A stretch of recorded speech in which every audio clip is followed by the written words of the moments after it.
Karibu katika kipindi cha Mohamed Talk.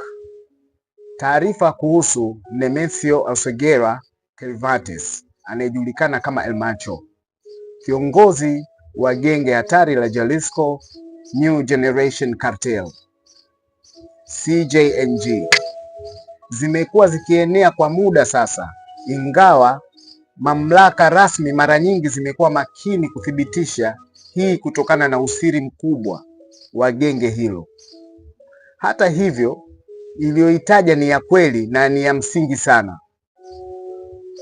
Ikiwa El Macho amefariki, kuna uwezekano mkubwa kutokea mtikisiko wa kiusalama ambao hautabaki Mexico peke yake, bali utafika hadi Amerika ya Kusini na Marekani. Hapa kuna uchambuzi wa kina zaidi kupitia bomu linalosubiri kulipuka. Power Vacuum. CJNG ni genge lenye muundo wa kijeshi linaloongozwa na mkono wa chuma El Macho, anaochukuliwa kama kiunganishi cha makundi madogo ndani ya genge hilo. Kifo chake kimeweza kusababisha vita vya ndani, makamanda wa ngazi za juu kuanza kupigana wenyewe kwa wenyewe ili kurithi kiti chake, kujimega kwa vikundi. Baadhi ya matawi ya CJNG yanaweza kujitenga, kuanza kufanya kazi kama magenge huru, jambo linalozidisha mchafuko. Tuangalie shambulio kutoka kwa maadui. Sinaloa Cartel.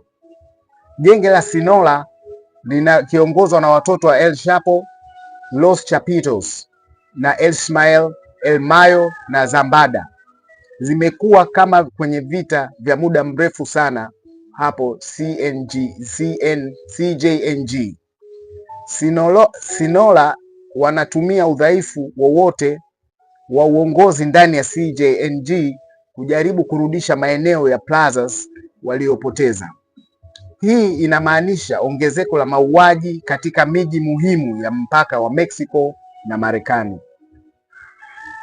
Hapa kuna athari kwa Marekani ya Kusini.